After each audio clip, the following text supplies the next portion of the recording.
Sir TikTok के हवाले से आप जो मुझसे पूछना चाह रहे हैं ना, तो मैं आपको बिल्कुल साफ और वाज़ेह अल्फाज में कह दूं कि ये कोई नाचने गाने का प्लेटफॉर्म नहीं था और ना ही उस मकसद के लिए ये एप्लीकेशन बनी थी। वो बदकिस्मती है उस प्लेटफॉर्म की कि वो हमारे हत्थे चढ़ गया और हमने उसका हशर क्या कर दिया।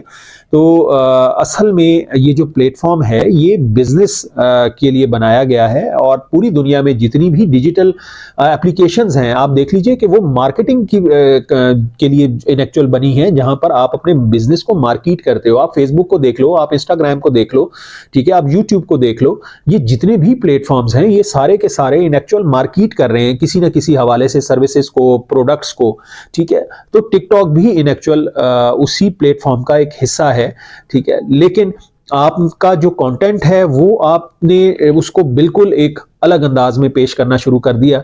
आपने बेहूदगी को जो है वो पैसे बनाने का जरिया बना लिया। आपने जो है वो जनाब फैमिली व्लॉगिंग के ऊपर जो है पूरे माशरे का, पूरे सोसाइटी का सत्यानाश मार के रख दिया। तो आप इसको ये कहते हो कि जी ये जो है ये पैसे कमाने का ईजीएस्ट वे है, तो ये ईजीएस्ट वे नहीं है, ये घटिया वे है, ठीक है। तो मैं तो इसको इस तरह से कंसीडर करता हूँ। तो टिकटॉक जो है ये बहुत बड़ी एक मार्केट है, ठीक है, और इससे कोई दो राय नहीं है कि आने वाले दौर में ये आपके लिए मार्केटिंग के पॉइंट ऑफ व्यू से एक जबरदस्त टूल जो है वो साबित होगा। स्टिल अभी भी है, लेकिन इन फ्यूचर जो है ज्यादा स्ट्रांग हो जाएगा।